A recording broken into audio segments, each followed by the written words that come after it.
Hello coders, this is Pisky here. Welcome to another Spring Boot tutorial. Let's get started. We are going to talk about building REST services with Spring Boot. REST has become a standard for building web services. They are easy to build and easy to consume. This tutorial we are focusing on building RESTful services. Its text includes it has different actions: get, post, put, and delete. Security, encryption and authentication, redirection and forwarding.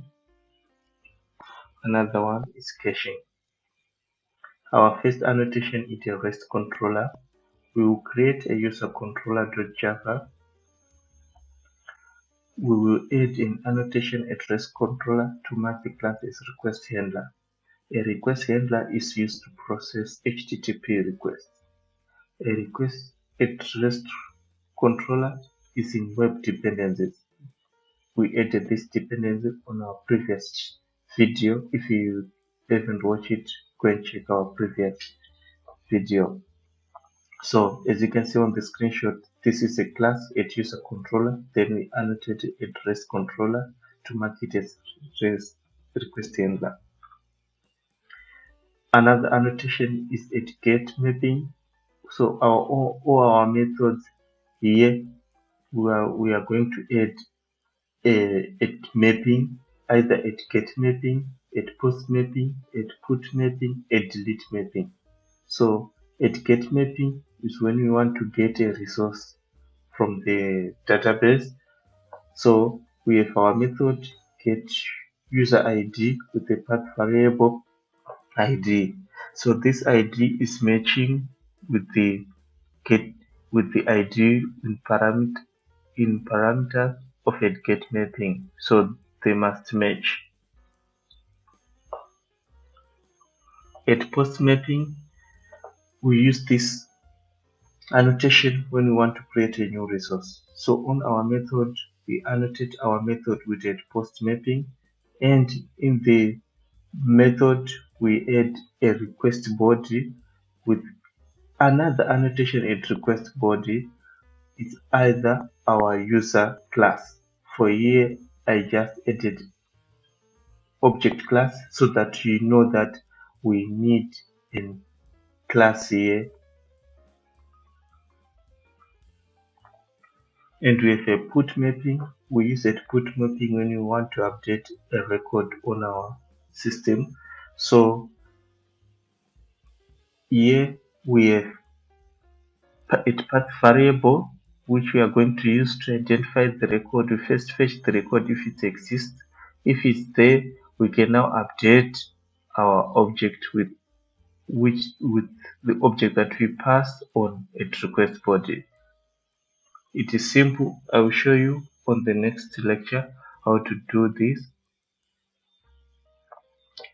And at delete mapping, we want to delete a resource on our system, so we can pass an ID which we know that this record exists on our system, so we can delete it. So we use ID as a unique identifier to be able to delete a user on our system. Another thing that we must talk about is response entity. It represents the whole HTTP response. It has header, status code, and a body. So we shall use a response entity to provide a response body, a JSON response body. So I will show you how the JSON looks like, and each response must have a status. It's either okay, in error, is it created, is it security issue. So I will show you how to do this.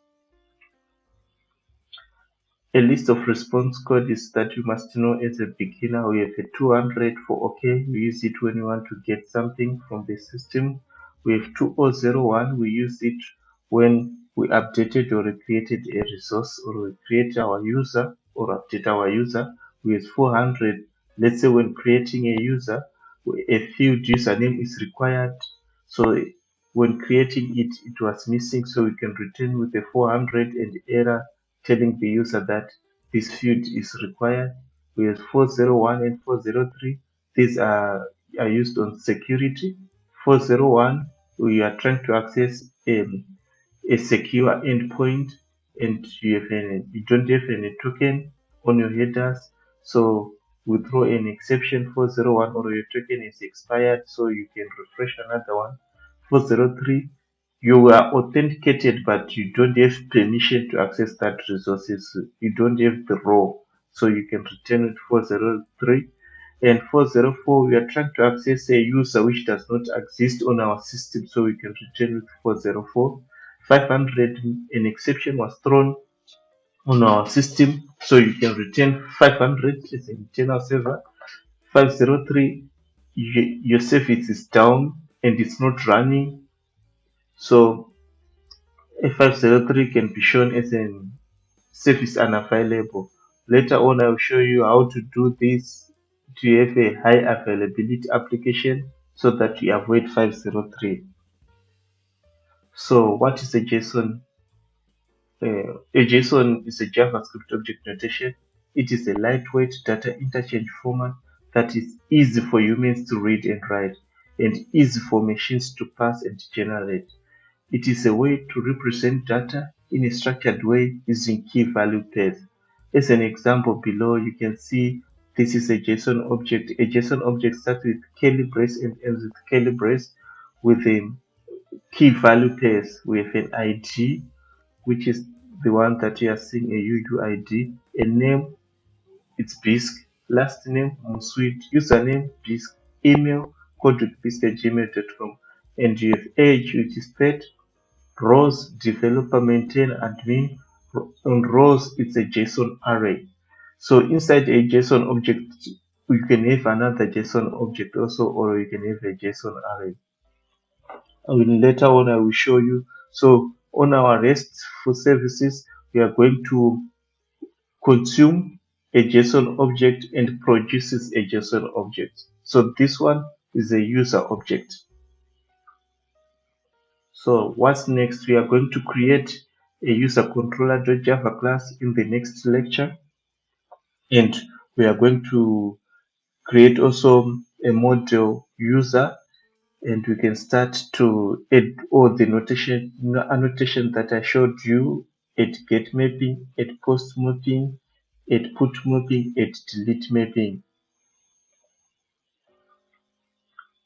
Don't forget to like, share, subscribe, and click the notification bell so that you are notified whenever I upload new videos. Salute coders, code with Bisc.